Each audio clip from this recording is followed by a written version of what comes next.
titillate the juices. You know what? Woo! Right now. Woo! Woo!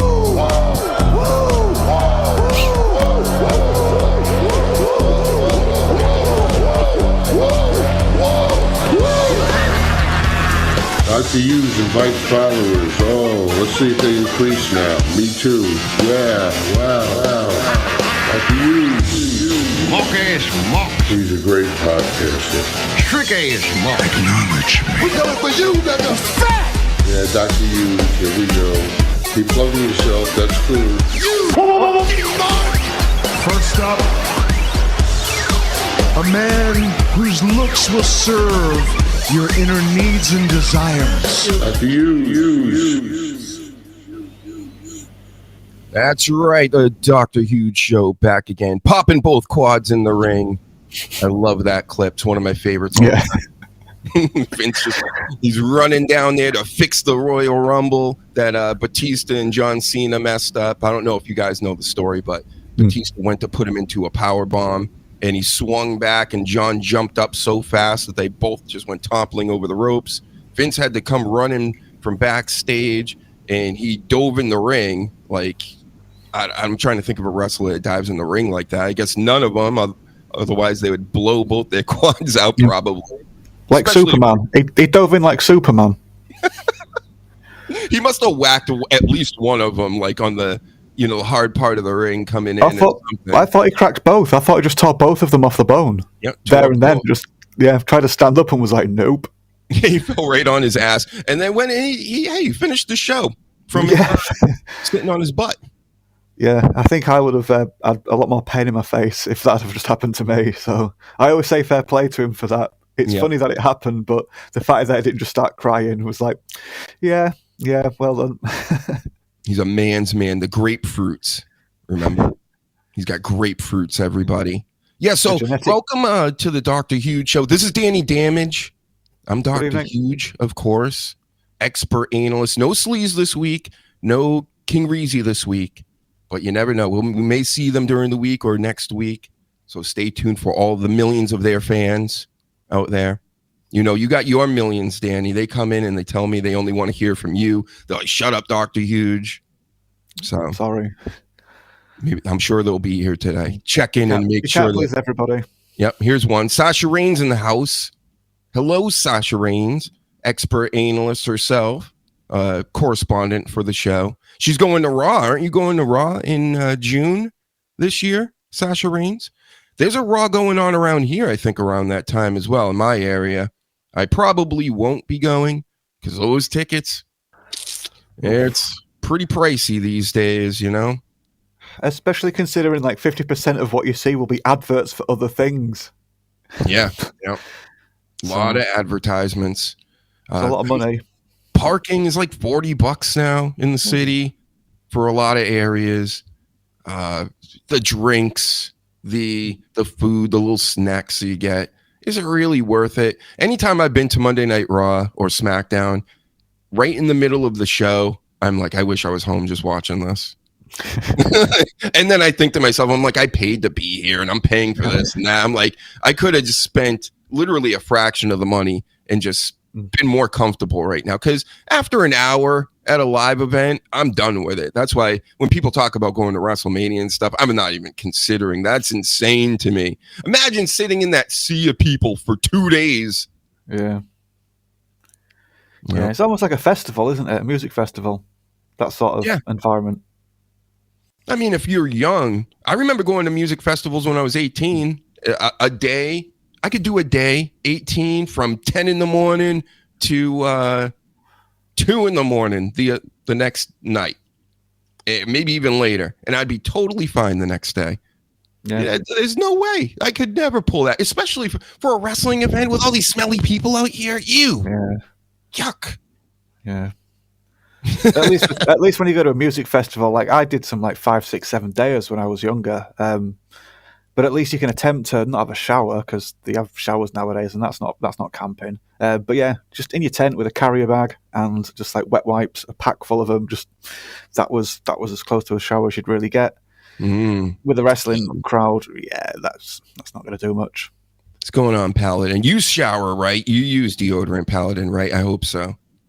Yeah, we're one of the few wrestling fans around here. I think my whole wrestling base, the Huge Inverse, they all like to shower and put deodorant on and things like that. That's good. Yes, Sasha Rain says, but I got an Uber to get me.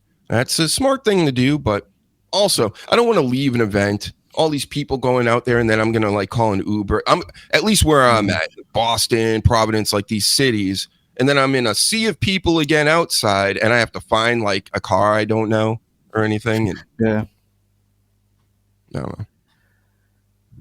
Where's the flying cars at? That's what I want to know.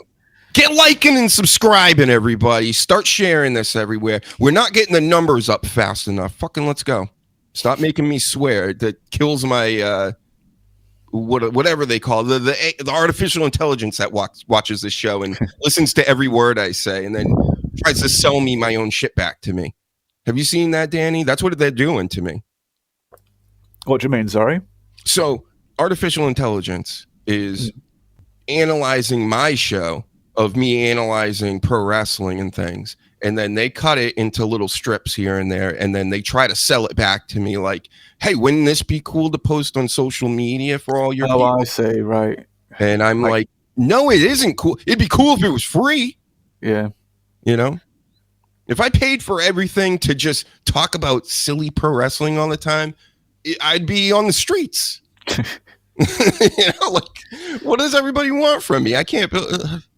I don't know. That's why I'm trying to sell things. I'm trying to recoup some of the money just to like be sitting here and talk wrestling every week with everyone and try to get something off the ground. I'm no Pat McAfee apparently or whatever, but you can go buy a t-shirt. Oh, look at this. Look at this, sleaze.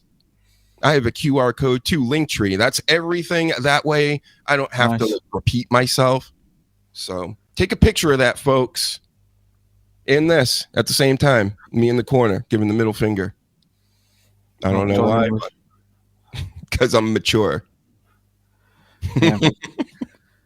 Thank you, everybody. And listen, again, this is the smartest, greatest audience of all time. And I'm not even pandering, Danny.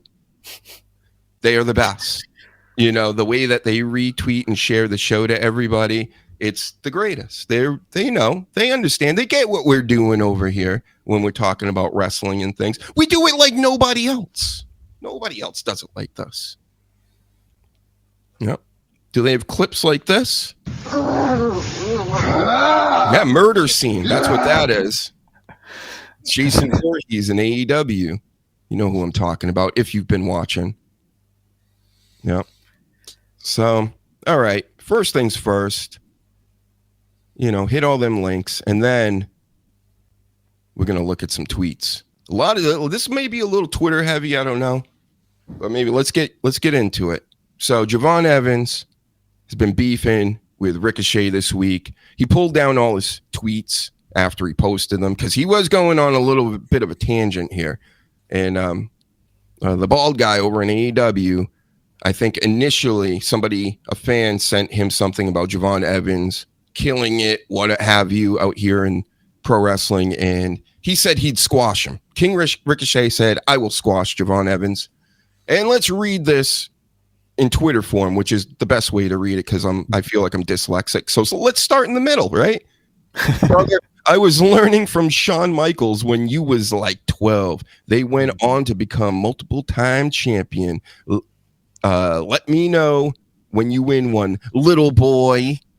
And then Javon, of course, responds, and you learned from HBK when I was 12. Oh, wait, am I doing this right? Yes, this is the quote. And became multiple-time champion. Wait, why am I reading it twice?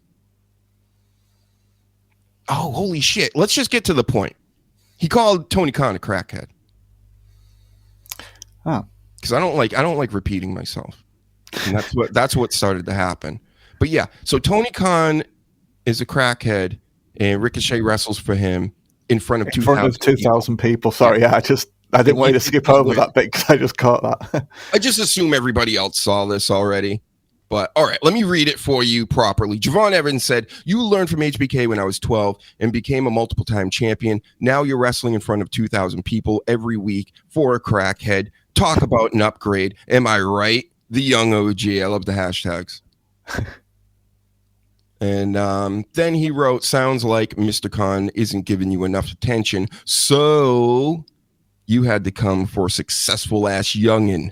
100. You're giving me the most views on my post, and I'm finally helping you get the most attention you've ever had in your career. All love. And then, yeah, of course, Javon took all his tweets down, and it seemed to me that That's Ricochet, unfortunate. yeah, Ricochet kept going. He was like going at him, talking with other people online. So I don't know. The kids are all seem to be split. There's the Javon Evans destroyed Ricochet crowd, which it seems to me he did. The whole crackhead statement, you know, that does it for the kids anyway. Yeah. I see this for what this is. This isn't a win or a loss. This is just attention, which is good for both of them. Yeah. Wrestling. So who won, Danny? Who won the Twitter online beefing battle? I mean, that was the sweet spot. There's more, but, you know, I'm too old for that shit. Yeah, I've never been convinced of anything really. Well, to be fair to Ricochet, yeah, he's really good at doing the flips. But then when you put him in another promotion where everybody else is like really good at doing the flips, but not so much of the storytelling or the emoting or whatever, yeah, being able to do all of the flips isn't really as valuable. Yeah, he's not that good a smack talker either. Yeah. It just feels like he's trying too hard. That's all. Yeah. He had a good little spot. He had a really good little spot in WWE. I think he just got greedy, to be honest. It wasn't the main event. It wasn't quite Rey Mysterio's spot, but if Rey Mysterio wasn't working at the time, or he retired like he's close to doing now, that would have sort of like been a good little spot for him to have taken, and the kids would have liked him just on the simple matches with, well, not simple like with what he does, because I couldn't do any of those backflips and stuff. But you know what I'm saying? He got greedy, and then when his missus wanted to do more, and she's like, oh, I want to be more than just a ring announcer, because she didn't get into wrestling really because she liked wrestling. That was a lot of bullshit. She got into like music, reality TV shows and stuff before, and this was just the latest way of getting onto camera and getting into whatever she wanted to really do. Where's his girlfriend? Oh, there he is. There she is. Kissing on her all the time, this Ricochet. I just remember watching a Botchamania like a month ago or so, and they were kind of goofing on her there, or maybe it was a meme somewhere else. But it was her. She was singing. She was doing an act, and it was outside of a ring, like an indie thing. I don't know if it was Mania or something, but and people are like, wow, she left WWE to go and do this. And this is what brings me to this other story that we have to talk about. But, you know, it's fans are very, very judgmental. I get that. That's kind of what my show is about. It's just, well, it's more about goofing around than it is judging anything. And if anything, I believe my criticisms, and anybody that comes on here, our criticisms are pretty tame and constructive compared to most out here, which is basically fuck Triple H. Like that's the gist of it. But you know, Cora Jade, Blair Davenport, you know, they've been released recently, and now they're gonna do the OnlyFans things. And this is all I've been hearing all week. People are very upset about this, especially Cora Jade, because she had said something about she's getting released, and she felt like she was body shamed or something by the business. Maybe that's why she got the BFTs, because they're like, you look like a little girl. And that's not body shaming. I don't believe in body shaming, first of all. There's what's best for business, and then there isn't. That's it. And I think they were looking at her with her girl arms and girl legs and things, and her girl chest at the time. And they said, you know, nobody's going to be able to take you seriously. Let's give her a skateboard at first. She's a little kid. And then she outgrew all that, and then she got the big old BFTs, and now they let her go, and she probably feels some kind of way about it. But you know, I'm cutting them a little bit of slack. Let them be mad. They're young, you know, right, Danny? Or am I wrong? Well, I don't know a massive amount about this particular incident, but it is crap if they have pressured her into like altering a body in that way, and then like, oh yeah, thanks for getting a lot of stuff shoved into your chest, but now we're going to release you. She could have said, yeah, she could have said no. What she could have said no. To be fair, I mean, what was the worst that was going to happen? She was going to get released, which at least then she would have stood on the principles And you could go, yeah, but principals, what are they going to get you in the wrestling business? They might get a job with AEW, but I don't know. It's people online are getting quite angry just because these lasses are like their favourites or this week's favourite of theirs. So there is that element, but I do completely understand if you've altered your body, you would be pretty annoyed. Yeah. What about them getting OnlyFans? I mean, these people are brutal out here. They're like, who would want? I'm reading the comments and some of these things. You know, Blair and Davenport's doing it as well, I guess. And it's just like, well, who would buy that? Who cares? And she's this and she's that and blah, blah. And I'm thinking to myself, well, you know, I'm trying to put myself in a place of a 20-year-old female wrestler, right? That just got cut by the biggest company. And you're going, okay, how do I maintain the lifestyle I've been living? Not like they've been killing it or anything necessarily financially, whatever. But, you know, they don't want to be destitute. They don't want to be going back to the hot dog and a beer for throwing themselves off a building again in the Indies. So if there are stupid marks out there and simps that will buy this material, to me, it's kind of like, well, I don't care. It almost seems like a no-brainer. Because again, we're not talking about normal people that are going to jobs. They're like independent contractors that are. Wrestling's it's a carny deal. Like OnlyFans is to me a carny type thing.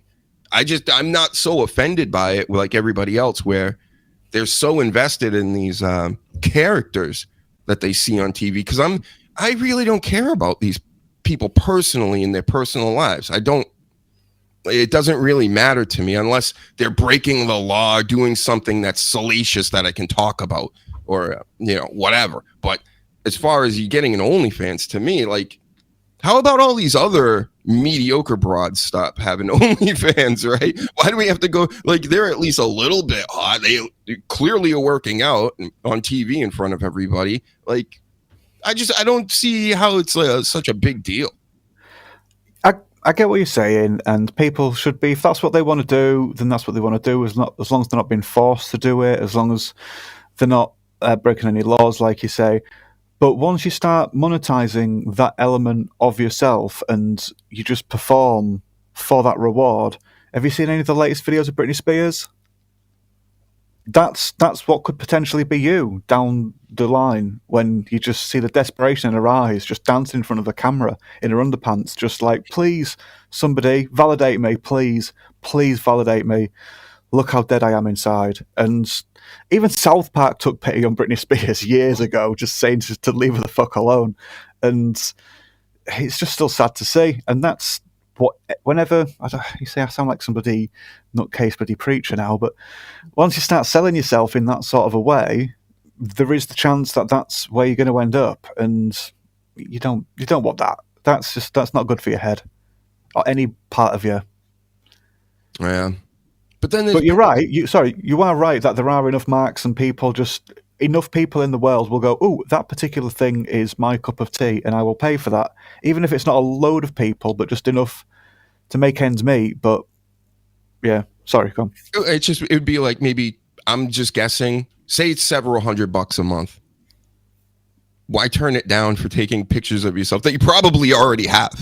You know what I mean? Like, you probably already are sitting on them. You're like, well, all right, well, you know, I'm half naked out here wrestling most of the time anyway. I mean, I guess there's levels to this, I guess, folks. Mm-hmm. You know, are we spreading cheeks or things? You know, that's like getting into that. I'm not saying necessarily that I think that's what they're doing. I'm assuming it's going to be on the tamer side, since they are, you know, it's not going to be like some hardcore business going down. But again, I just don't understand the audience for this. These guys out here, the younger guys, especially, that are the older guys too, like even more so, like you know, it's free, right? There's so much free content out there if you want it. Like, why would you pay for it? You really need that specific person? That's weird. That's kind of creepy. And you know what? To your point, that's probably a bad idea. Would be number one as a female to me is, I might be getting a creep worldwide because there's a lot of people on Earth, and one of them might be nuts. So. Yeah. And then they turn up at the bar that you go to on a regular basis, follow you into the toilets, and hey, you owe me because I pay for this and I pay for that, and yeah. Even if you're not getting your kit off and getting naked, even if it's just some cute little like Japanese Idol sort of style scenarios where you're just like in a fan club and you get letters written to you, it's a sticky web once you start getting people obsessed with you over the internet and, like I say, turning up in real life and being like, you owe me, hello, and you can't shake them. Like the DDS there in AEW, they was actually showing up to her dental office, Britt Baker. Right. We talked about that a few months ago. Like random fans are just showing up. She's like, you got to stop showing up in my work. Imagine that. These people are nuts. There's so many weird people. They're showing up at people's houses. Airports. It's predictable. If you know what the wrestling schedule is, you know, well, so-and-so's probably going to be at this airport, so we'll just wait for wrestlers to turn up. Wow. The hotels. These people, you guys are sick. Okay? Listen, pro wrestlers do not want to deal with adults. All right? They don't want to deal with you. They think you're a weirdo for even watching what they do or being into what they. I get it. You know, I go to cons and I'm rubbing shoulders quite literally with pro wrestlers all the time. I don't give a fuck. Because you know why? Like, they don't give a fuck about me. So if you know this, then you instantly it makes it easier to go, well, why am I going to mark out for people that they wouldn't piss on me if I was on fire? All right? All your favorites hate you. You get it? Do you get it yet? Unless you're a younger under 14. Once you start getting to be an older teenager, they're kind of like, really, kid? You know, at least back in my day. And then, but if you're a child, this is for the children. They only want to interact with the children, all right? In a no Diddy way, I'm assuming, just because, you know, it's a whole larger than life deal. You're building memories with that, blah, blah, blah. The problem is they've done that with all of us when we were kids, and now we're all big kids. And we all think that, like, we can we're pals. To an extent. Listen, I'm not saying I'm not asking for autographs or anything. I'm going to airports or shit like that. Like, that's a whole nother level. But okay, I even think it's weird to me that if a wrestler walks by me in the middle of a show, I got to pat his shoulder or something. But you know what? For some reason, I do. Like, it just clicks into my head, and I'm like, you know, maybe a couple beers deep, and I'm like, all right, good job, right? You know, but I feel that's more normal than showing up to get pictures and autographs and leave these people alone. There's a story about this week too, Danny. CM Punk said, you got to stop touching strangers. And what he means, again, I feel weird. I feel it's more normal to do what I do at a show. You know, a guy walks by, yeah, you know, good job. You just, you know, fake beat that guy up or whatever. But to go to an airport or seeing people outside of an arena, all right, outside of where the show's going. Again, I only care about the characters. Do I give a shit about Dean Ambrose, John Moxley, whatever it is outside? Will I tap his shoulder inside and play along in the thing? Yes. But I'm not going out of my way to stop people. I've sent people to other wrestlers, like the Road Dogg shows up. It's funny how, like, the younger crowd too, when you go to some of these shows, they don't know any of the older people. Like, so I remember this crowd of kids, you know, in their early 20s, didn't know who the Road Dogg was, or didn't recognize him at least. And I was like, hey, you know, that's the Road Dogg over there, guys. And they were like, oh, and they all ran over. And I'm like, I'm not running over to the Road Dogg. I actually know who he is, and I'm not going to deal with this. So I get it. I just want everybody else out there to get it too. They don't like us. Okay? Stop it. Touching. That's why Asuka that's why she freaked out for a few months. Maybe that's why she hasn't been back. Who knows? Maybe, yeah. Well, yeah, I don't remember, like, looking back at the old Japanese matches and seeing, like, the crowds reacting the same sort of way because they applauded differently. It's a lot similar to an American crowd now with a lot of what ends up getting shown, but yeah, they're maybe not as touchy-feely over there, and just the culture had a bit of a shock to a system. I mean, and it's just airport. Yeah, you don't need that. You don't. No, you don't. No, you don't need that because you don't know what you're getting. You don't know if you're just getting. Oh, look at this guy. He's wanting to like waste 5 minutes waiting for his airplane, and he's just seeing a famous person he knows. He's saying hello, and that's that. Or you don't know if it's like, oh my god, he's sat 3 seats behind me now, and he's been following me for 5 hours. And then the show a few months ago, we played a clip of it where this girl was basically molesting Cody Rhodes and CM Punk, trying to kiss on him and pull him into the crowd and everything, and they're like fighting her off. It's like, God, this is not just a man deal. This goes for everybody. Like I said, if you're in high school and above, it's done. You know what I mean? As far as talking to pro wrestlers out here, it's over with. All right. It's like, imagine wanting to go meet Santa Claus forever. Go get Santa Claus autograph everywhere. Like, stop it. I get that most of them are selling it online and stuff too. But even those, an 8x10 of a wrestling, I got 1 million of them back here. They're fucking cheap as fuck. Come on, guys. Stop it. Again, just stop it. Did you say it was CM Punk that said this? CM Punk was definitely said, "Don't touch strangers." Yes. Yeah, it's just I've just remembered halfway through it, was talking about it, that he was the one that was in the crowd that got punched by someone in the back of the head. He turned around and he hit the wrong person, didn't he? Because it did look, the guy he hit, it looked like that was who hit him, but it was somebody else. But yeah, he just started swinging. That's funny that he said that. Yeah, how about this video too? We got another video to bring up. Let me see if I can find this real quick. I haven't seen this in a long time. There we go. Click a couple more buttons, almost there. And there it is. Did you guys see this? This is the person that actually threw the bottle.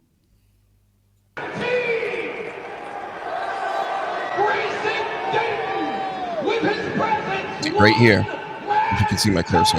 There he goes. He just threw it at him.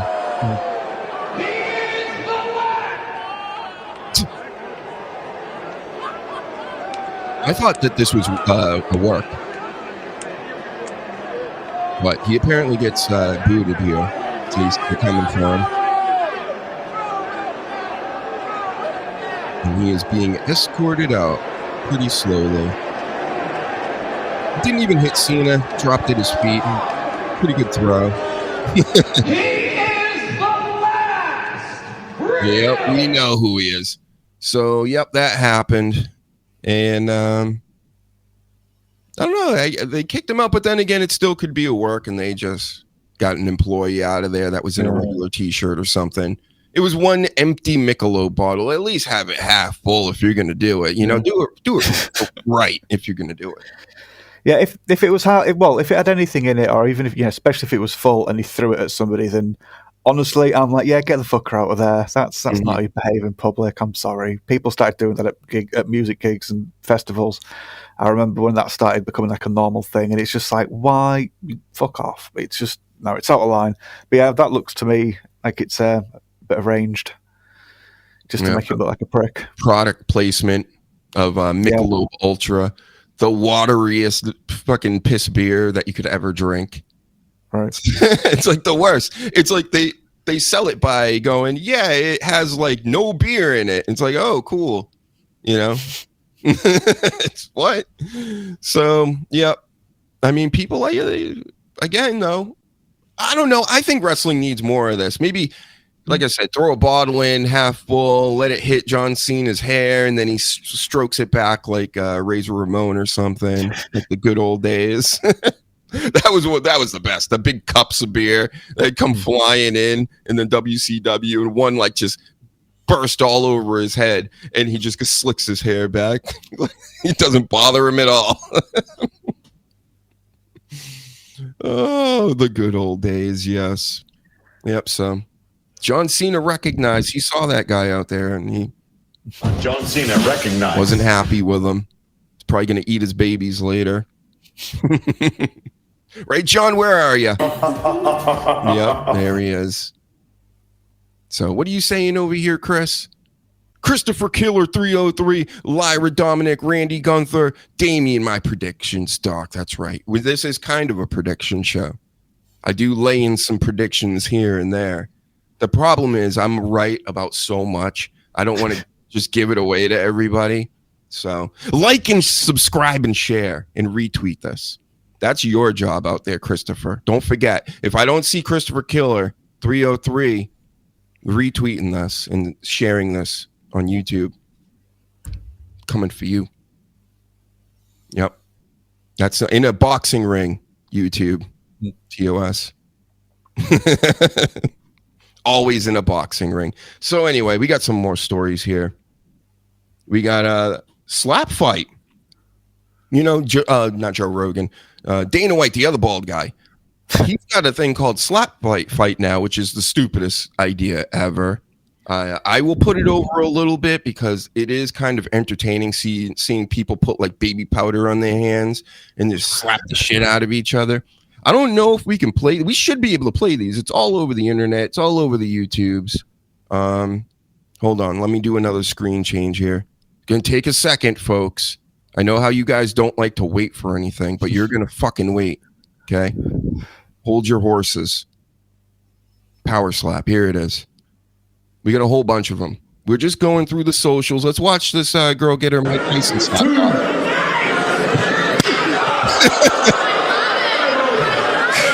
Loves it. Best shot of the match, Paige. It was. Yeah, she's thinking, or maybe she's like, you hit me right here in the temple, and it just welted up like crazy. I love that they put the Mike Tyson tattoo right over it. So yeah, this is what indie wrestlers are going to be doing, guys.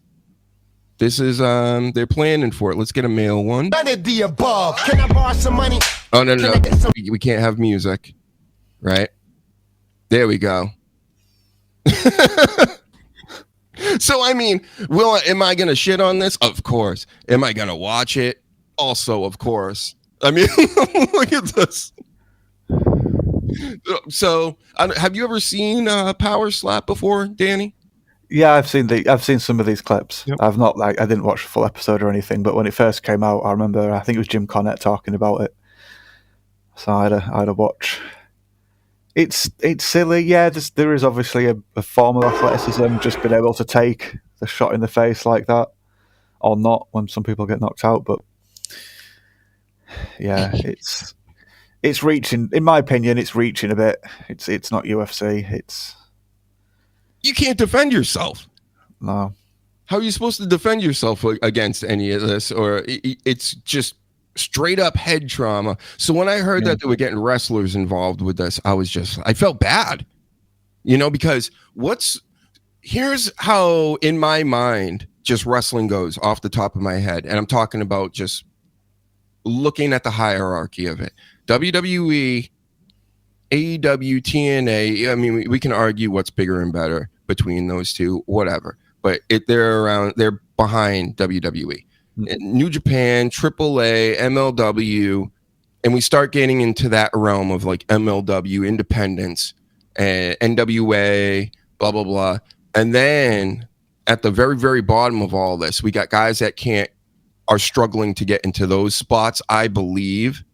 And then they end up in Power Slap. And Power Slap is like the Hades of pro wrestling, or what they're going to turn it into, because I mean, come on.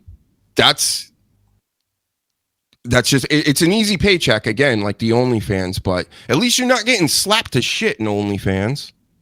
So.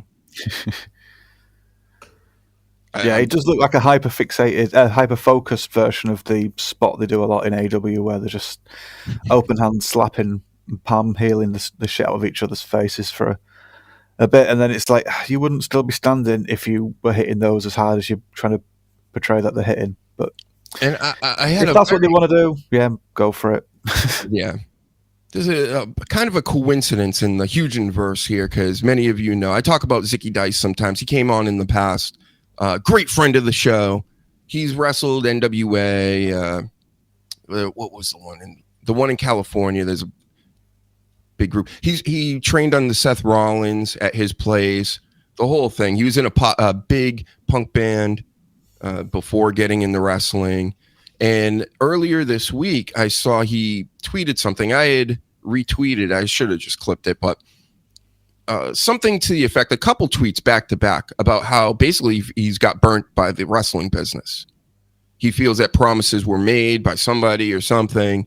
This is just the gist of it. This isn't the exact quote, but like it, I got the vibe that he's like, wow, the pro wrestling business really did a number on me. And then a couple days later, he's like, I'm all in on this power slap. And I was like, oh no, what happened? Like, I'm like, did he fell down the chain here, the ranks, if you will, into power slap, I think, which is a payday.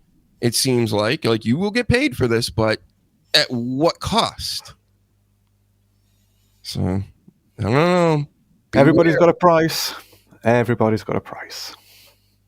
And who else is in this? Because they didn't even mention him in the story, too, that I was reading about Power Slap as one of the independent wrestlers. He's just lumped in with all the rest. I actually think he's pretty good. But who else is in this? Maybe you've heard of Mecha Wolf? No? Yes, no? No. No. No yeet. No. Sorry. Marty the Moth from Lucha Underground. He was a champion in Lucha Underground. Also a friend of the Dr. Huge Show, has been on before. The name rings a bell, but Yep. I'm not familiar. So Marty, my two boys, Marty and Zicky, are going to be power slapping. And if they power slap each other, who am I going to choose? This is too much for me, folks. It's causing me to drink right now. Oh, a little bit of the bubbly. Mm-hmm. I don't know. I'm going to have to really think about this one because I'll be watching. Yeah. I watched them when they had slap fight is funny. Are you talking about Sissy Boy slap fight with Kenny Omega? Because that's not what I'm talking about. I will never watch that. Well, I did one time for research, right? I didn't find it erotic at all. Imagine being in a weird movie called Sissy Boy Slap Fight with a bunch of guys in towels and stuff. Could you imagine? And then imagine this, folks, that you end up being like the AEW champion and like the coolest wrestler ever because you're into like video games and bisexual, lesbian stuff. I don't know. Is that what's cool these days? Because I can do that. I could scissor, bro. Look at you. See the shirt I'm wearing? I wear this out on the town. I'll scissor any lesbian out there. Got it, Paladin? This isn't a joke. I'm not joking around. No, that's a fact. Fact of life. Yep. What are we talking about now? Oh, okay. We're not talking about Power Slap anymore. Even though it did remind me the other day, these stories. Did you ever see the movie How High, Danny? Yes, I did see that. Man in Red Man. Classic. It's a great one. I got it right back here as well. Remember, I think I've got it on DVD somewhere. It starts off really good. It veers off a bit at the end, and it's like, meh. The third act isn't quite as strong. I don't think it got a bit too silly, but no, it's a funny premise. Remember the two pimps that were the one that would always put the baby powder in his hand and slap people? That's Power Slap. That's where they got the ideas from pimps, I think. Since pimping's been pimping. It does have somewhat of a Jackass element to it. Just right, you stand there and let me hit you as hard as I can, and vice versa. Mm-hmm. And we'll just stick our chin out and take it. So it does have a bit of a silly sort of like Jackass. And it's turned into memes. Watch this be the number one sport in like 15, 20 years. And I'm not even joking because the IQ's dropping like crazy around Earth. All of Earth, everybody's getting dumber. All these little machines that we're keeping with us everywhere, these things are making everybody really, really stupid. So Power Slap is probably going to be like NBA, NFL, Major League Soccer, all this, like all over the world. It'll surpass all of them because people will just go as soon as somebody gets they'll love it. Yep. It's great. Good job. And you know what? Dana White, he sees the future. I'm predicting it now. Power Slap takes over the world within, say, 10 years. 10 years, yep. I can't even believe it's legal. Well, I was going to say it's better than being out on the street doing that to just random strangers. So if they can organise and then get together and just make a couple of quid out of it, then more power to them. It's time for Slap Jesus to come back. Come back from the clouds and just start slapping everybody half to death. Demanding we all get in line. Just everyone line up on the road and just flies past. There was a guy called Slap Jesus in the show. Do you guys remember him? He was the best. He looked like a hippie. That's why they called him that. But yep, that was his nickname. And that's why I was backing him the whole show until he got his bell rung too many times and he had to leave. That's the other thing. It's like if you disqualify and you just like totally thump somebody in the head and it's not even a slap, you just kind of club them and they get knocked out of the competition because they're like brain dead, they move you on. So I would say the best thing to do is if you're in power slap, just fucking club everybody. Get disqualified as many times as you want, as many times as they allow. Because they'll just move you on because they're like, well, we can't move this guy on. Got brain damage, so we'll move you on. The guy that gave him brain damage to give somebody else. See what I'm saying? It's great. Yeah, I feel my IQ dropping just talking about it. Telling you, it's going to be huge. Oh no, I think you're right. I think it will be. So bad. I don't agree. Yeah, I understand it. I don't approve of it, but I agree with you, and I understand it. I understand where you're going with it. Yeah, but my logic doesn't seem correct at first, but if we really talk it out, then it's like, well, yeah. I mean, what are we gonna do? We're watching the NFL and the NBA and like the big sports over here get worse and worse and worse and less manly. And then you got power slap coming around and all the dummies coming around. I don't know. Didn't someone in ice hockey just kill someone with a kick to the throat? Yeah. Maybe power kick someday. Maybe we'll start power kick where we just Randy Orton style punt them in the face. In a boxing ring, of course. TOS. Always. You can just, like I say, you can give somebody brain damage, and as long as you're in some sort of ring, elevated stage, then it's all right. But all right, here comes a not so fun story. Maybe we'll buzz through this, but it is in the wrestling world. This guy here, Duke the Dumpster, is it Drosy or Drosy? Drosy. So allegedly, because nothing's factual on this show, allegedly he was caught using cryptocurrencies to buy CP. He's a PDF, get it? You understand in my slang? He's a chomo, supposedly. So that's the story. And when I first saw it, I didn't believe it.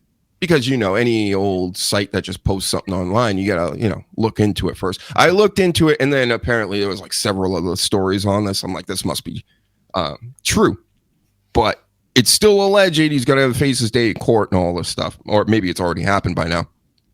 But, yeah, that's just not good news. And, I hear this stuff every once in a while. There was a couple months ago, there was a old Red Sox player, a pitcher, that was caught out in a cabin in the woods somewhere. He was caught in Tennessee, like that type of area in the middle of the country.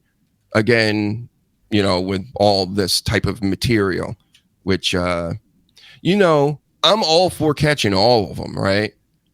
But this feels like a lower rung guy that's a purchaser of material instead of the people making the material and blackmailing other celebrities and politicians and what have you with materials and things.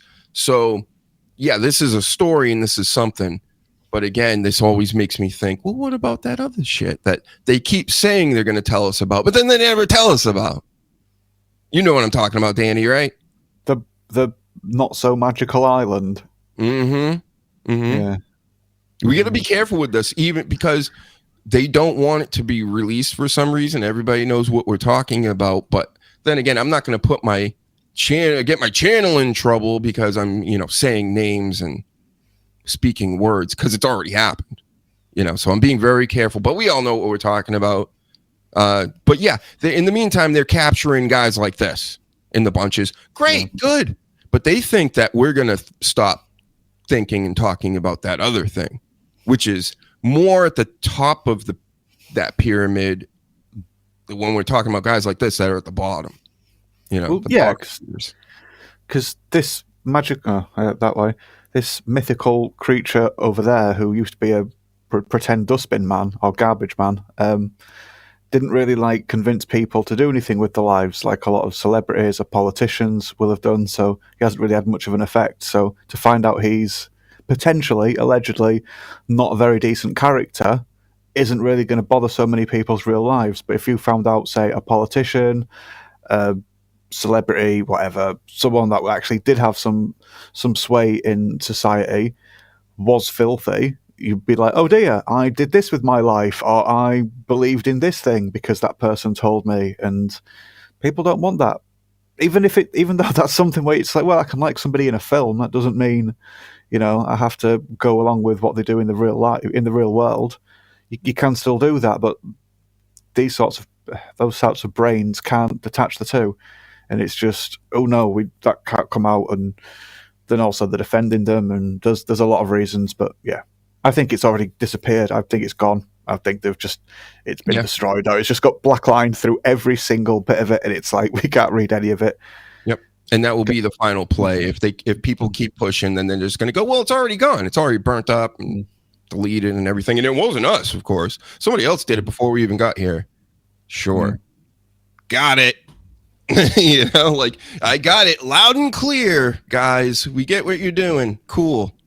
To me, it's just mind blowing what this country allows.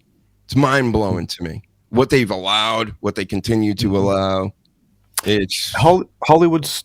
I know it's not just Hollywood, but Hollywood has just been given loads of leeway for a long time because, for not to play Britain versus America, but you're a very young country and you've not got as much length history as other countries. So when you did have something in that time that was good and it was making a lot of money, it's like, oh yeah, just protect it at all costs. And that's kind of gone a bit far now when you see, like I said, look at Britney Spears, look what she's doing with herself now after getting that sort of industry all over her. And Macaulay Culkin looks a lot older than he was, and a lot of child actors. And yeah, Hollywood was built to be creepy. If anybody knows about the just where it is, Hollywood, the name of it comes literally from witchcraft. Bobby Driscoll. That was a sad story. Was Bobby Driscoll? Disney's first two signings were children. The first two people that Disney got to sign a contract were children, like little children. So it's like, cool. Their parents want the kids to get famous. They'll just let us do whatever and just make the children work however many hours a week, a day. And yeah, it's not all, yay, family friendly, as people have long since believed.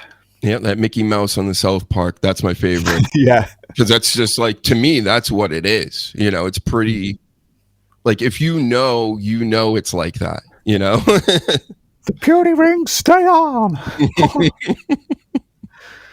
The purity rings, that's right. He beats the shit out of the Jonas Brothers, yeah. He just knocks the crap out of them all.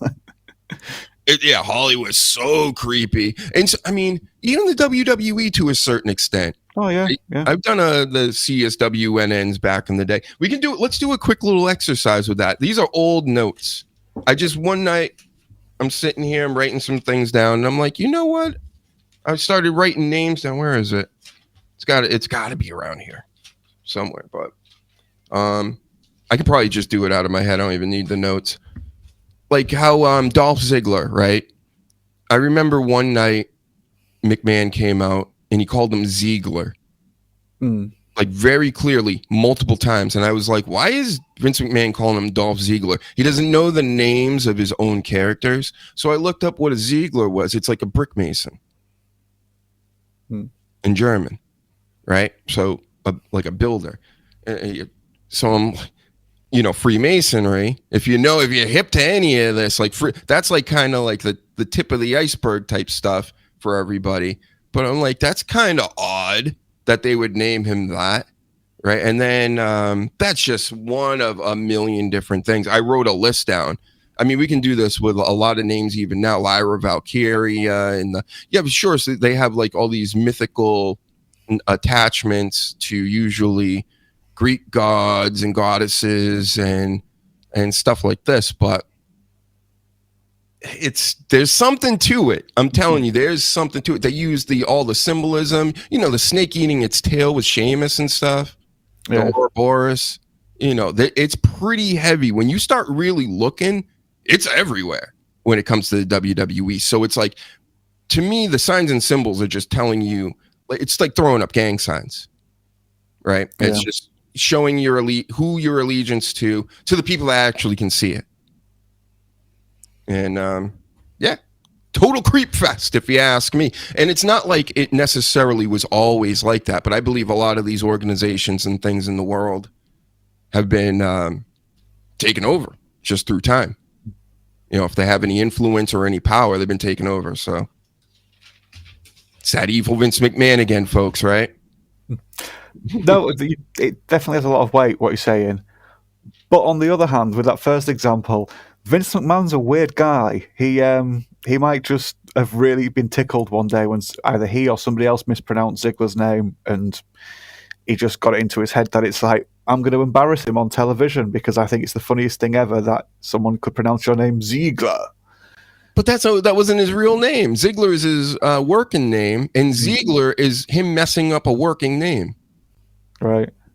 I could see if he was goofing on his real name or something, and it was like some kind of rib. It wasn't. He just messed up his character's name when he's the boss.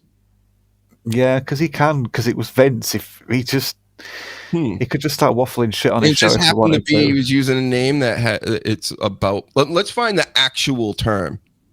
Let me just put it in right now. Ziegler name define. Origin meaning brickmaker. I mean, come on. That to me, that's like obvious. Like that's Freemason talk. Yeah, that's what a Freemason is. It's like a brick mason. So, yep, telling you, Paladin, I'm not crazy. I tell you, and I know a lot of things could be coincidences, but there's just too many in certain areas with certain things where it's just like, heck, I wish I could find that. No. They put like the Illuminati images and stuff like that in the Raw logo years ago. I remember seeing that, and with the Ascension, I think it was, had some. Oh yeah, they were totally. Yep. Yeah. So even if it's just like, oh, look at this cool edgy branding or design or whatever we found, like an alternative to like tribal tattoos or whatever, they are still using it. I'm not disputing that at all. But it's just to what degree everybody involved is involved. Mm-hmm. Mm-hmm. We'll never I'm just know. going to throw some out because I wrote them down. Why not? And if anything, this will be educational for people. Some of these names. So Rhea is a Greek goddess, mom of Olympian gods. Also means flowing. So like flowing of time and generations. And the Ripley means to strip, or like a strip of clearing in the woods, to reap or strip, to like make a clearing. So I'm thinking to myself, a Greek goddess of the flow of time and generations, and then you're going to strip and clear it in the middle, or not in the middle necessarily, but you're going to make a strip and clearing for it somehow. Just, I don't know, clearing the flow. I don't know, maybe I'm looking into it too much, but hey, this is what it means. Lyra is harp. It's bright star, also like Vega, Zelina Vega. Heavenly zenith, zealous. The moon is Vega. She's all that. And you know about her and her tattoos, and Aleister Black, her husband, and you know what he's into, which is, you can't tell me he's not into the occult and signs and symbols and all this stuff. He knows what a lot of this stuff means, but of course I'm sure he has a lot of different thoughts on what it is, because to everybody it's all just mumbo jumbo, right? And just symbols which contain a lot of meaning and done different ways and all this. I don't want to bore anybody, so let me just get back into the actual names. Valkyria's chooser of the slain, which is Norse, not Irish. They try to make it seem like she's like super Irish and everything's Irish about her, but that's Greek myth first name and a Norse last name. And then you got Seamus, which actually is like Hebrew and Irish, and it means supplanter, takes the place of someone else, usually on purpose. And yeah, they sort of like Vince tried to like position him to be like the big star, maybe not take over from Cena, but it was that sort of time where he was rising as Cena had been like the hot shit for a while. So this tells me that there is some sort of meaning behind a lot of this. I mean, because that's exactly what I was thinking of. Not necessarily Cena, but just he was pushed so fast, and I wasn't watching that era a lot, but I would turn it on. And I'm like, all of a sudden, it's like him and Dolph Ziggler and The Miz have championships, and I was kind of like blown away by it. But Bianca, how about this one? Bianca, like Bianca Belair, right? Means white. Bianca means white, and of course Bel Air means beautiful place, like the Prince of Bel Air and stuff. So I found that suspicious of a name for a black woman. Like Barry White, Jack Black, but that's white. Yeah. But the other way around, it amuses me. Jack Black is a white person, Barry White was a black guy. It's Aleister Black. And then Roman Reigns is pretty obvious, right? The Roman Empire, just as soon as they brought Roman Reigns out, it's like, oh, you're just gagging to do something with the Roman Empire. And then as soon as they got the chance, it was just, oh my god, they wouldn't let it stop. Of course, the Roman Empire, which a lot of people don't think necessarily went away, kind of like the Soviet Union and stuff. Like these, they kind of stay around in pockets and still exist and secretively. Then we have Tiffany Stratton. Well, Tiffany I didn't even bother looking into, but Stratton is a town or dwelling on a Roman road. Like Roman Reigns road, maybe. And then Saul Ruka. This one was funny. Saul, of course, means the sun. She's a surfer and all this stuff. But then Ruka, in one definition of it, means a gang member. So she could be a gang member of a sun cult. And here's a last one for you. The Ringmaster. Which is, of course, comes from like circuses, the Ringmaster there. And that, of course, has occultic roots. Freemasonry once again, like the Ringling Brothers and all this business. So there you go. You just learned something, everybody, at least about some of these names and your favorites. All your favorites. Where's my notes again now? Here's my real notes. We went back so far in time. Yep, so cool, huh? What else we got here? Oh, the Hulk Hogan stuff. So Hulk Hogan's got his freestyle wrestling with Eric Bischoff and their third man that nobody ever heard of ever in their life. And he went out there earlier this week and is doing all the shows and things. And he keeps talking about this Shelton Benjamin. Benjamin Shelton, rather. Benjamin Shelton is like, Hulk Hogan holds him in high regard. He thinks he's the man. He's like, I used to wrestle the likes of Brock Lesnar after UFC and guys like Benjamin Shelton. And he did it on multiple shows, called him Benjamin Shelton. So Shelton Benjamin, of course, comes out and writes, keep my name out your mouth. I can't believe, basically coming off like, how dare you even talk about me? I remember you talked to the the backstage that night. Remember, he talked to the other wrestlers and didn't even apologize or anything. He just kind of was like, hey, you know, people recorded me, stuff like that. So he never really got over, I would say, with the black talent. I mean, even the all New Day were disgusted with him after that. They all were. MVP even came out after Shelton Benjamin wrote this and was like, yep, essentially he's a scumbag. Then Becky Lynch did an interview, got asked about the Becky Hogan question. Why is everybody calling her Becky Hogan? And she's like, well, he's a scumbag, and how dare you people? And I don't know if she's playing a heel all the time. This just feels like Becky Lynch to me at all times. She's like, after everything I did for you people, you're going to call me Becky Hogan? And it's just like everything she did for us guys. So, you have a take on this? Do you think the Hulkster deserves his comeuppance again for trying to put people over, brother? That's what I get. Did Shelton Benjamin call Hulk Hogan Hogan Hulk? That's my first question. Because if he didn't say, hey, Hogan Hulk, he missed a trick there. I like Shelton Benjamin. He's a great worker. He's really good. He's Shelton. But yeah, I missed this. It is funny though, because people are just getting digs in at Hogan, and I'm not even a huge Hogan fan. Even as a kid, I got bored very quickly.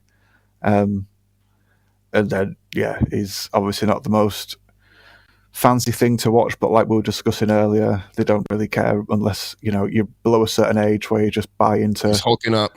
He's getting Hulk pissed. Hogan sort of style. Yeah. Yeah, well, you can get pissed all you want, mate, but you were still in Mr. Nanny, and once you've seen that, you could never go back, I'm afraid. Listen, he did Suburban Commando, okay? Leave him alone. Fix my screen here. He did Suburban Commando, so everybody has to leave him alone. But then he did Mr. Nanny. That was after, right? Yeah. Yeah, he lost his stuff. He lost his fastball. Yeah, to go back to your point, so yeah, I think people are jumping on the bandwagon of just like, hey, let's try and elevate myself in the name of Hulk Hogan's bad reputation. But maybe aren't actually offended, but it's just easy to say you're offended by things nowadays, especially if it lets you climb that ladder. So I'm not saying people don't have a reason to be offended by him, but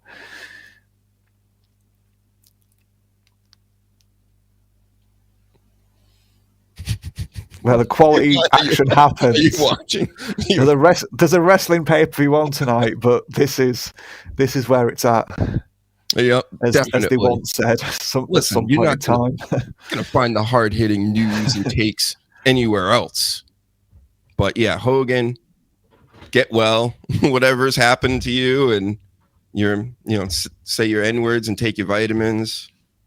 And what's the other thing? The lottery.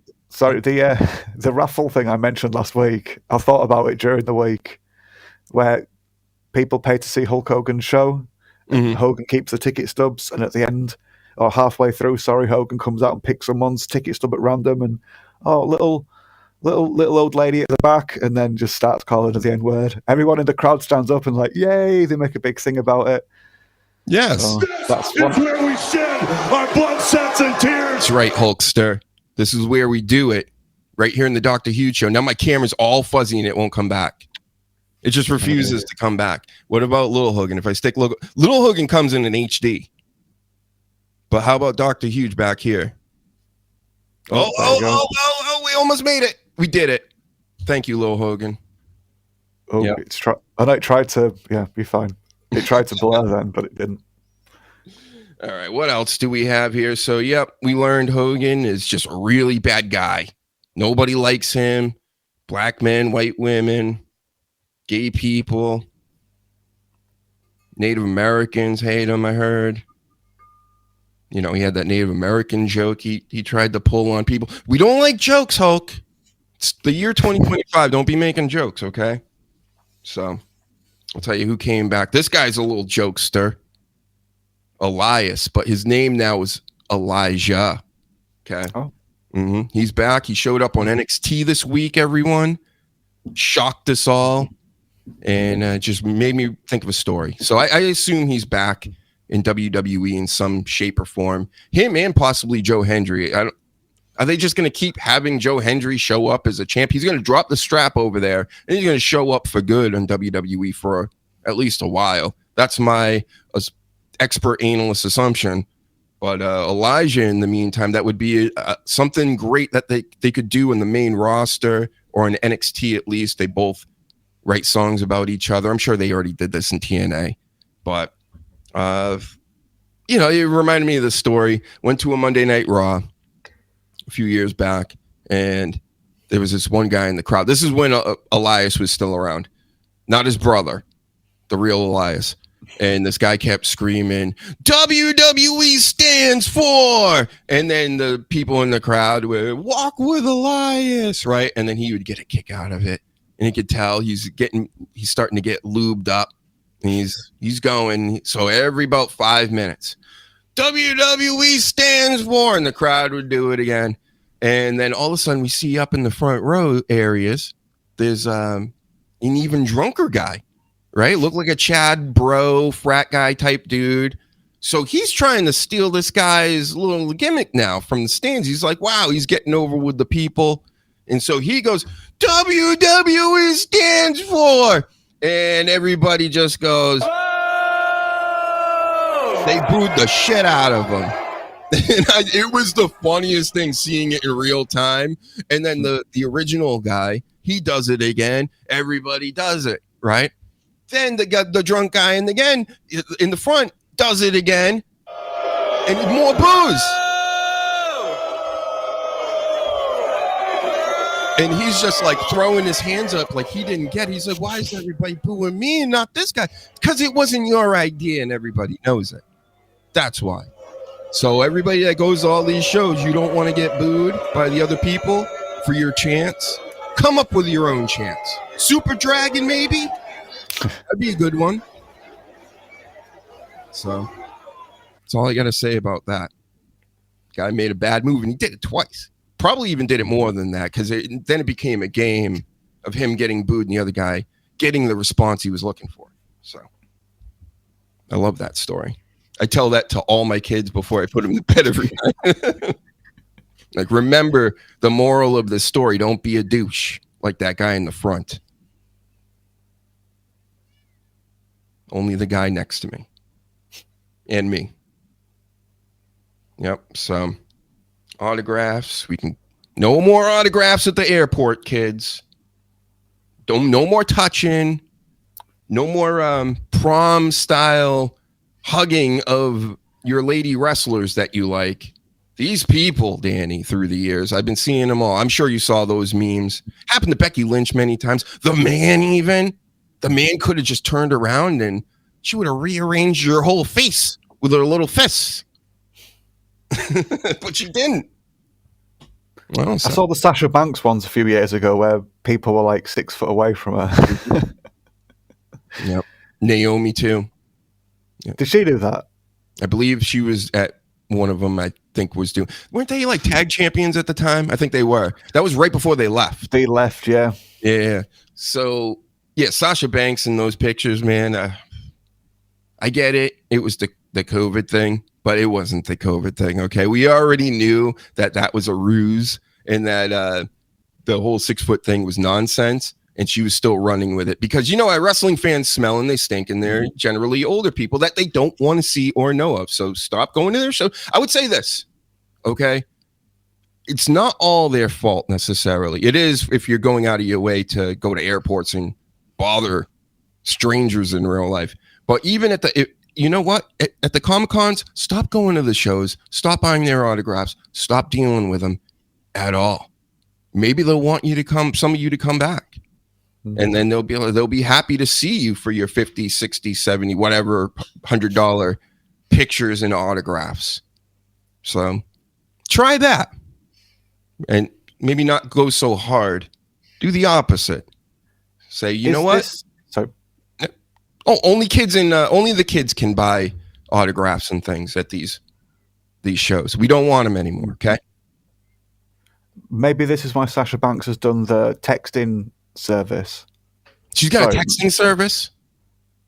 Yeah, I'm sure that's what I saw that. I'm sure I saw that over the week. It's like one of the only little bits of the wrestling news I caught. You can sign up and it's like, maybe you'll get a text message from me or something like that. Yep. That's been around forever, dude. They're doing it in text message form now. That's amazing. Please, if somebody watching knows if I'm right about this, I'm sure that's what I saw. Well, I'm just going to look it up right now. Yeah, so maybe if people can get the thrills from getting a text message offer, maybe, fingers crossed, maybe they don't turn up at the airport or the gym. Maybe this is the approach. I mean, because I'm sure it's not just because she wants money from people she despises and she wants them to keep a distance. I'm sure it's not that at all. I'm sure it's just for good reasons. MercedesMonet.com. I'm on it right now. Let's be text buddies. Yeah, I didn't imagine this. It didn't. Yeah. And it says like, "Hi Mercedes, is Snoop Dogg really your cousin? When did you talk to him last? Hi Mercedes, how are you doing today? Mercedes, were you really hurt in your match with Momo? Who's Momo? $99 a month? A month? Oh my God. If I got to put this on screen. Hold on. You guys got to see this. I'm not making this up. Hold on. Where videos? This is amazing. Thank you for bringing this to my attention. No problem. No problem. All my attention right here. Here we go. Let's be text buddies. So there's some of the things I was just reading. But then, yeah, my super fans have always been my super friends. That's my line. Now, like friends, they can text me directly and privately. I'm so excited to finally be able to connect this way. Sign up and text me now. Mercedes. Now, okay. I remember back in the 80s, you could text like a heartthrob for like way cheaper than this. I'm amazed by this. I never cease to be amazed anymore. I'm blown away. And again, so I'm supposed to be mad at Cora Jade and Blair Davenport, right? But they're not at a company or anything right now at the moment. And I'm supposed to be okay with this when she's already making a fortune off of Tony Khan, right? Yeah. She can't milk the fans enough. Is that what I'm seeing? Like, Danny? Yeah, sorry, I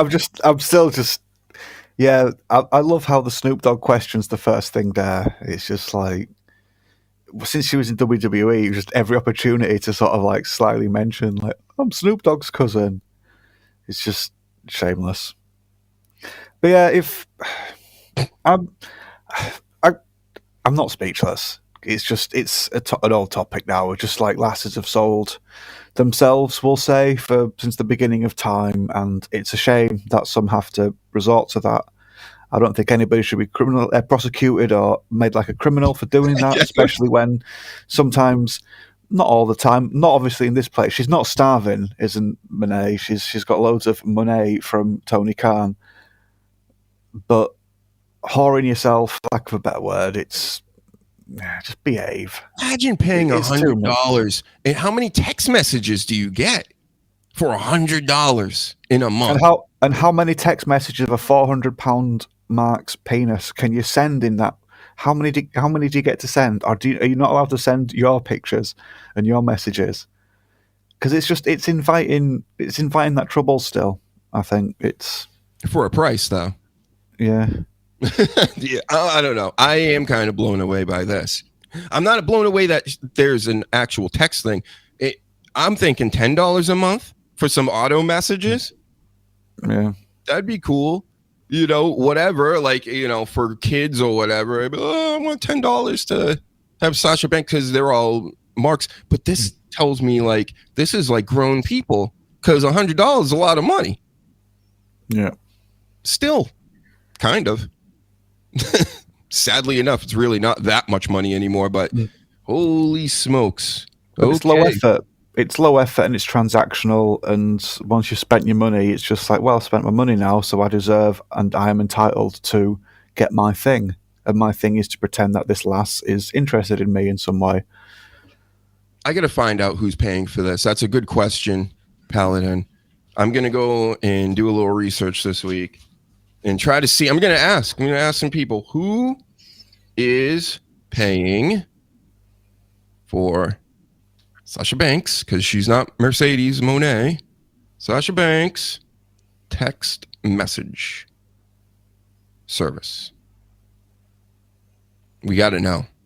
I think it might have been the AW Neckbeards account that I saw that reposted from initially, just to give credit where credit's due. If that's not who I saw it first, apologies. But he might have dug into how many people or who sort of like pays for that. Great friend of the show. So yes, always uncovering the weirdness of AEW over there. So shout out to them. But yeah, I'm how about this? Go to this instead. See, it even says, thanks for watching. She didn't thank anybody for anything. She just basically like, you're my friends, but hey, do you make your friends stand 7 feet away from you, 10 feet away from you while you take pictures together? Nope. I wouldn't do that. I'm not afraid of no coof or smelly marks. I'm around them all the time. So Linktree here. All my stuff. There's multiple YouTube channels. There's the Rumbles on there. My music, the comic books. That's another thing. I don't know if you're interested, Danny, or how long you can stay, but at some point I'm going to open up a mystery box because I have 20 of them. I'm going to do a mystery box show and whatnot eventually. So you'll have to join and see. I know people like to see my comics sometimes. I'm one of those people. I go on there, and if I'm watching a show or video clips, I like to see comic books for some reason. I have seen a couple of your comic shows, but it's been a while. I can't remember the last time I saw one of them, to be honest, but I do remember seeing some of them. It's going to be a great deal. I don't know if I'm settling on $20 a box or $25. Probably 20. Just let's get this thing going. I got way too many anyway. I got to get these things out of here. So, yep, we're gonna be on the Sasha Banks case this week because that's some wild stuff. So, yep, Elijah's back, and Rollins. That's what's up next. The Rollins, CM Punk business. Sami Zayn's involved. Jey Uso, of course, is the champ. This is all Raw, which I guess this Backlash show is going to be mainly SmackDown. Not necessarily, but I think that's what's going on because, because all this Rollins storyline stuff, none of this is happening. No Jey Uso title. It's just John Cena and Randy Orton for that main title. And the IC title for the women is two of the top titles going. And Rollins, Punk, Sami, Jey. And there was a thing this week where Rollins ended up getting a championship match with Jey Uso, that's kind of cool to get a championship match during Raw. Made it a little more exciting. Then I believe Braun Breaker came out, of course, to help Seth Rollins, even though it just seemed like another bad match for Jey Uso. He's just not very good in the ring like that as a top guy. Like if we're really being critical of it, and this ain't like saying Jey Uso needs to leave the business and he's terrible and this and that. He's not top guy material. No. And you could see it again this week going up against Seth Rollins, a great dance partner, and it just looks sloppy. A lot of his stuff was just not good. And then Braun gets involved. Sami comes out, gets involved with him. Then CM Punk eventually comes out and saves the day. So now we're going to yeet for 20 minutes a Raw every week because of Sami Zayn. Because there was a chance. I knew there wasn't a big chance, but there was a chance that Seth Rollins could have taken this belt off of Jey Uso. Probably should have. Yeah. Oh, and then at the end of the night, after the cameras, everything goes off the air, the internet never sleeps, and Jey Uso's slapping everybody's hands at the barricade, and Logan Paul comes in and sleeps him, knocks him out right again from the crowd, which was kind of funny. That was like pretty much the only funny thing I've seen Logan Paul do this whole time. So it's 2 knockouts now. I don't know. People love it. The kids are they like Logan Paul. They tell me, oh man, he works great and he's a bad guy and we hate him and that's what we want. Okay, if that's what you want.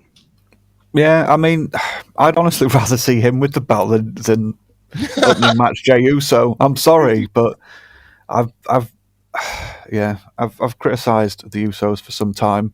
I praised them when they did good things. The Bloodline thing more recently, when that first started, just when they first turned heel and first got this repackage, it was a good call because they'd done the hacker dancing and the face painting for so long, and they needed a bit of a freshen up. But now it's not.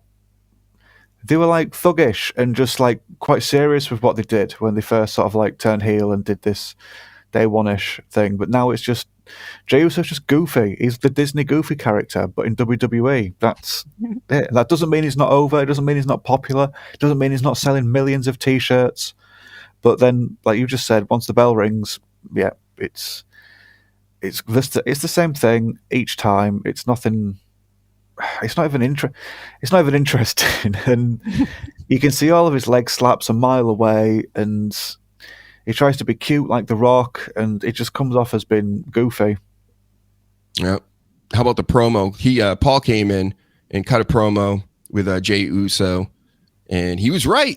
He was right about everything he said because he's like, listen, the tribal chief really turned his back on me after he lost the Universal Championship at WrestleMania or whenever. I think it was WrestleMania. I'm getting so crazy with all this, the timing of everything. Maybe was it last year? Yeah, last year WrestleMania. Yeah. He left them to just get thrown through tables and things by Solo. And this is the face he was making. He's very orange this week. Him and Braun Breaker, very, very orange. So great promo. Not a good promo, great promo. Everybody's saying Pat McAfee's cutting good promos and stuff. He had another one he did the other night. I didn't watch it. I'm not listening to this. But this one with this chunky guy here, the looks like a baby that was hit with gamma rays. That was a great one. So good job, Paul. Him being involved in all this just makes it so much better. Yeah. The thing I'm concerned about is Roman Reigns just kind of like done. Like he's already been like a part-timer, but even with the championship, at least he had the championship to be like, well, he's so big in the business. He kind of calls his shots and things. Now he's just like a regular wrestler. He hasn't been near a title really in a while. And he's still not showing up. I don't like that. I think that WWE expected Roman Reigns to get the Rock treatment a lot sooner. It still hasn't happened, but they really wanted him to get into movies, and they thought he was going to get the ball rolling with that a lot sooner than now. And it's, like I say, it's still not happened unless people know that something's in the works, but he's still turning up.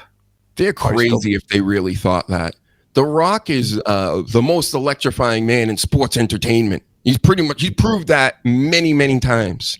Entertained everybody. He's got people cheering for him, and he's cutting promos backstage. He's got people chanting and doing whatever he wants. Roman Reigns doesn't have that type of it factor. No. So him going to Hollywood, he what would he be? A goon for like a bad guy in a superhero movie at best with minimal lines? There's just no way. I don't see him being a top guy anywhere other than WWE. No. He's got a similar look to Jason Momoa, so anything Momoa has been in, I could see them arguing like, well, Roman Reigns could maybe have done that, but still, you've just got two of the same things. But yeah, Roman is not The Rock. He's not even a Hogan or a Piper. Piper was he was good in films. I think he portrayed a wrestler in films. I think he portrayed himself well, even though he was a wrestler. And he had a charisma and a certain type of charisma that works really well. Roman doesn't have that. He has done really well lately with what he's done, but yeah, he needs to just disappear for a little bit so then people appreciate him coming back when he comes back. Yeah. We got Cena and Orton tonight. Who are we going to pick? It's obviously Cena, right? Because he's been knocked out a dozen times by Orton in the past week or two. It happened again last night. Another great Cena promo. Then he gets RKO'd. Of course, he was ready for the first RKO, which came from some jobber or something that was all disguised. And then the real Randy Orton came in. It's like, come on, bro. As soon as the first guy came in and as soon as you picked him up, John Cena, you didn't realize that wasn't Randy Orton, that he was like 100 pounds lighter. Are you kidding me? Are you a stupid idiot? John Cena recognized. Not recognizing that. That was silly. But your promo was excellent. He essentially called Randy Orton a Nepo baby. He's lazy. He was hooked on drugs. What else did he just put it all out there on him. And he nailed him with it because seems pretty dead on with it. Oh, he gets injured a lot. That's another thing that makes Randy Orton crazy when people bring it up to him.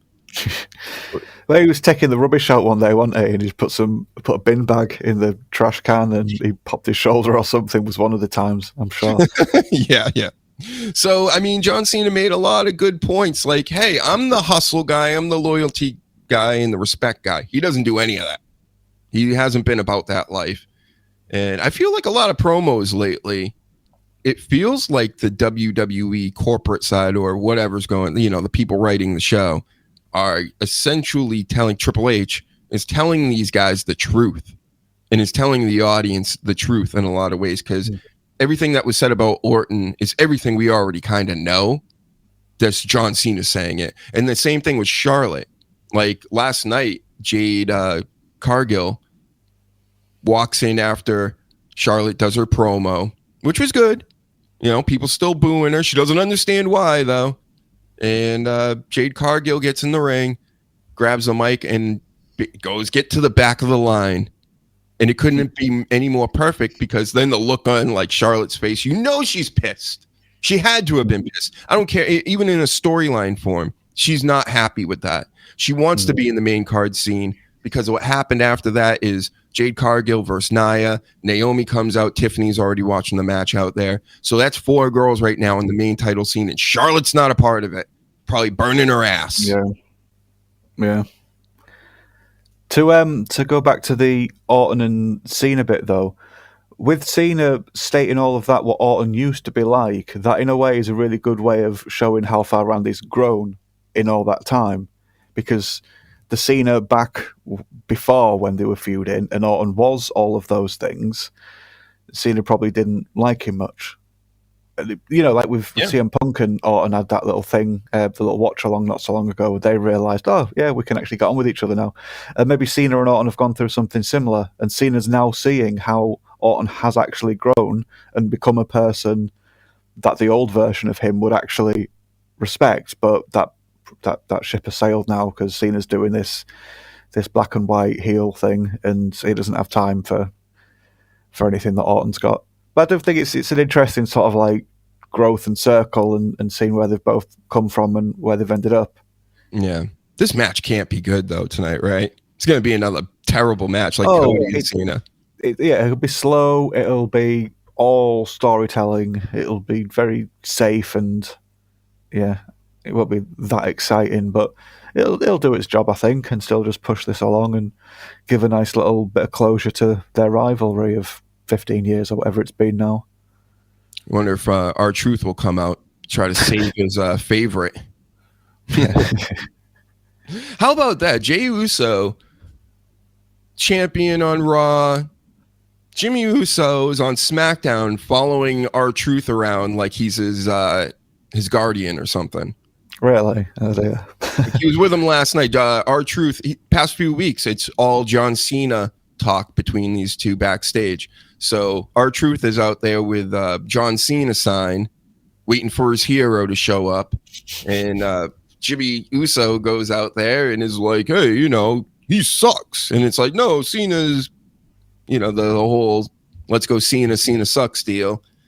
And I'm like, man, Jimmy Uso is chasing around the lower card backstage. Jada's twin has a championship on the other. It's just kind of like, whoa. Like, it's just so different for being literally the same person. It's hard when you split a tag team up like that. Look at the Hardys. They pushed Jeff because they really wanted to give Jeff a good run. And then Matt had to do his own thing. And You don't like the Matt Hardy version 1? I have a tattoo, so that's Of me the saying version 1? Yeah. Oh, wow. Yeah. Do you have any of the facts with it? No. But no, I like version 1. But yeah, my point was WWE really wanted to push Jeff, and I don't think they cared so much what happened to Matt. They'd have happily just let Jeff squash Matt and move on from that. But Matt made something of himself, and he has done a few times. And yeah, I know he's annoying now, and he's always fighting publicly with his missus, and nobody's got any time for that at all. But back at one point, it was really impressive to see. They split the Dudleys up, didn't they? And Bubba sort of like had the Dudley Boys thing carried on, and then Devon had to start afresh, and he got Batista as his big meathead and that lot. So yeah, from what you've just said with Jimmy, this isn't looking very good. If I had to reward one of the Usos, I would reward the one that wasn't a repeat offender behind a steering wheel, enjoying a beverage or too many. So I do think they've made the right decision there. But yeah, it's interesting to see how it's the same person essentially, but they've just gone two very different ways. Yeah. Who knows? I'm sure he could. They're on different shows though. They'll put them back together at some point. They will. Yeah. Because they tried to have the antithesis sort of like of Yeet with just like Yeet, no Yeet, and it's like, no, you aren't getting the other one over just as much with no Yeet. I loved No Yeet. No Yeet was great. Especially when he would get called up by like Roman Reigns and he'd go, Yeet! And then he's like, oh, and you see his face change on the phone. He just puts the phone away and he turns to the camera and goes, no Yeet. So serious about it. Like, yeah, my boss doesn't like that. So. But you are looking forward to the Gunther and Pat McAfee match, I assume. That's next. That's the main event for you tonight. That's right here. That's the last thing we are going to talk about on the show. We've hit everything else. Yep, Pat McAfee. I mean, there's got to be a surprise tonight, right? With this WWE, probably not. But there should be a surprise tonight. Who's out there that we all know of that has been talking about coming back? The Goldberg. All right. This has to be the night where Goldberg shows up. Because if he's going to do anything, it was supposed to be with Gunther. Yeah. Gunther's right here not doing shit, apparently, because he's about to fight an announcer. And this would be the perfect time for him to show up. Yeah. The one problem I would have with that, if he did show up, he would probably have Pat McAfee win because of his interference. And then that would make me insane. Yeah, so football guy. Yeah, no, I can see that. That's not good. Could you imagine Bill Goldberg runs in, gets McAfee the win, but McAfee's going to get beat up either way. Mm-hmm. McAfee gets taken out. Oh no, he's got to go away for a while to do whatever. But now it's going to be Bill Goldberg in Gunther because Bill Goldberg cost him the match against this loser. So that's how I could see it going. Otherwise, do you think that they would just give us a squash match and that would be it? No, not to sort of like squash McAfee. I think you're right. I think there has to be something more. And if they're going to bring Goldberg in, but then they're going to just have Goldberg beat Gunther as well? Because I mean, if Gunther puts over Sami Zayn and he puts over Cody, I was going to say Jey Uso and Jey Uso. Then if he eats a pin from McAfee, it's just like, I'm so glad Vince McMahon isn't around to ruin Gunther's reputation with giving him silly names and silly gimmicks. Well, I see it as he loses to McAfee because of Goldberg, but then this is Goldberg's going away match essentially, and then that's it. He beats Goldberg. And that'd be nice. And sends him off into the sunset, and then it kind of resets Gunther as like, oh, he even beat Goldberg and put him out, that type of thing. I could see that being the case. How he could lose. I don't want him losing tonight. I think that's bad for business. But if they were gonna do it, if he's going to lose tonight, it has to be be because somebody else is getting involved. Probably is Goldberg, and then they're going to squash Goldberg. They'll probably do a reverse Goldberg on him or something. You'd like to think so, but Yeah. I'm sure we all thought this when The Fiend fought Goldberg. That's right. When Kevin Owens fought. Yep, Yeah, him too. Mm-hmm. Because you know you like hoes. Why are you here? I wasn't looking for you. I'm looking for this guy. He's fat! That's right. Whenever Kevin Owens brought up, and he's probably going to be extra fat after his surgery. So get well, Kevin Owens. Stop eating. Fat! Eat your vegetables. Take your vitamins. Say your prayers. Yeah, so that's what we got going tonight, folks. In an hour, a few hours, whatever. Who knows? They start these things at noon, I believe. Yeah. Got a few other little stories here. Nothing too major. Penta and Dom are taking each other on tonight. We did skip a few. We're going to skip a few of these. We'll talk a little bit. JD McDonough returned recently.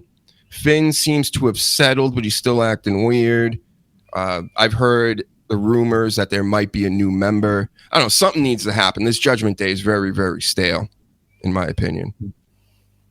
And here's a take. Did you Pentagon wrestled on Monday Night Raw this week? His outfit, the top at least, filthy, disgustingly dirty. It was, I couldn't believe. I never seen a wrestler on TV looked at their gear and went, "That's dirty." It was his top, where it was all white. It was like orange. It was gross. It was so gross looking. And then I remember all the stories of like people that have gear and never wash it, like Vader, and people would be throwing up after the matches. And he just, after every match, you just take it off and put it in, his bag or whatever and go to the next town. I'm telling you guys, go, if you see Monday Night Raw from this past week, whoever he wrestled, I don't even remember, but he's wearing an orange top. And that's just from filth. So maybe it's not just the wrestling fans. The wrestlers maybe should take some of that advice too. Wash your gear, guys. What are you doing? it did come from AEW, so that's true. That might explain it. Oh man, yeah. There should be some law or something against this. Listen, if I've never seen anybody wear gear on TV and I'm noticed. Like, oh man, what have they ever washed that before? It was orange. It's supposed to be white. I can only imagine the guy wrestling him, what he had to deal with, like getting Cheetos dust. That's what it looked like. It looked like Cheetos dust. All in the spots where the sweat would be, right? Yeah, it's disgusting. I hope we don't get more of that with this AAA coming up. These guys with dirty outfits. You're on national TV, right? Like when you think I'm going to be not on national TV, you're on worldwide internet TV. So everybody in the world got to see a filthy outfit. Couldn't make it to a washing machine or anything. Like, yeah. No, you don't have more than one. Come on. Anyway, that was I'm mainly upset about this week. That was the big thing I was upset about. Not Duke the Dumpster. Dirty clothes. So, yeah, and the last thing, this one match here, I am looking forward to this. I think that the mid-card on SmackDown is pretty stacked at the moment. We got Damian Priest, you got Jacob Fatu, LA Knight, Drew McIntyre. I feel that all these guys are teetering and could be main roster guys. Of course, Drew McIntyre's the best out of this group, I would say. But then again, LA Knight and Jacob Fatu had one of the better matches on this bum-ass bald fraud mania that we just watched. And I'm just interested to watch it. It's really no take. Who do I think is going to win? Are they going to take the belt off of Jacob Fatu this quickly? It is a fatal four-way, so you got an out with that. But no yeet. No. Yeah. No, I think we'll keep it on him. Yeah. I say they will too. But Drew McIntyre, I would say, would be a good one to put it on since he's bigger and better than the rest of them. Yeah, only 5 or matches on this tonight. So that's pretty surprising. It's very small. Nah, they'll pad it out with loads of adverts in between. Yes, can't wait. Yeah. Can't wait to watch all the Drumstick and Minute Maid and whatever else. Everything else that has nothing to do with wrestling, athleticism, sports, or anything close to what you're watching. They'll just advertise anything. Mm-hmm. You know what? So won't I. Like this. I got my store there. Go pick up some shirts. I have a new hat that I made, put on there. I got a new shirt that I put on there. I got 3 different YouTube channels. DrHUGEshow with the music. I got the TikTok. It's all there. Got all the comic book stuff. So if you're looking forward to any future comic shows I have on Whatnot, here, let's do this. You can leave anytime you want now, Danny.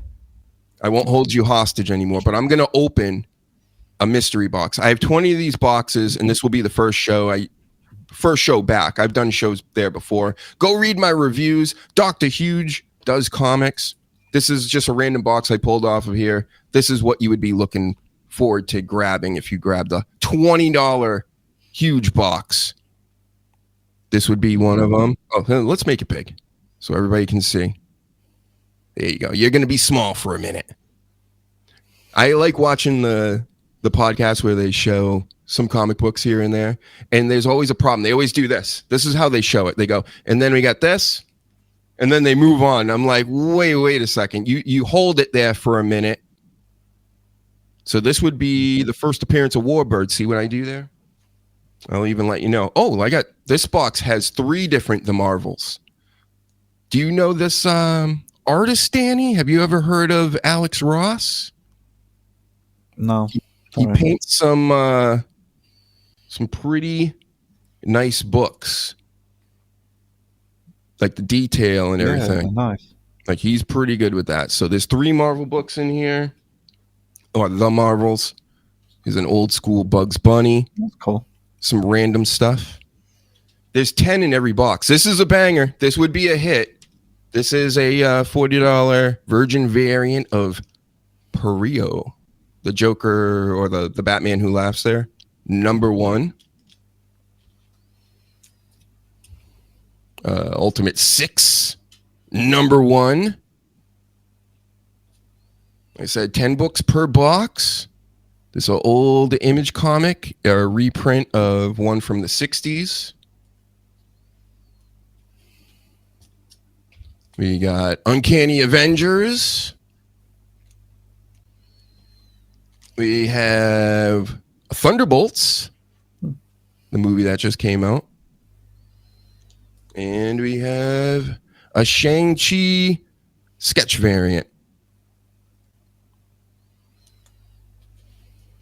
So I would say for $20, and that's a random pull, that's a good one. A bloody bargain. Definitely. One book in there alone, at least at the time I priced it, was $40. But I have too many comics. I really don't care how much they cost at this point. This is the time to buy, basically, in the comic book world. This is not the time to sell. That's why I'm selling, because I'm always on time. So, yep. Thanks for coming on again, Danny. Giving us your expertise in the wrestling biz. Where can we find you and your works? DannyDamage.co.uk. I'm on Twitter @BluntDamage. I chat about wrestling and TV, anime, psychology, the world, life, universe, and everything. There you go. Go learn you something over there. And of course, once again, thanks for watching. Hit that QR code. I know you kids love the QR codes and stuff. Buy some shirts and things. Go check out the music and stuff. It's very weird. You might like it. Anyway, have a good day, everybody. And you'll be seeing me on your Twitters watching the show with yous later at DrHUGeShow. Go follow me there. Talk to you later, everybody. Bye. Titillate the juices.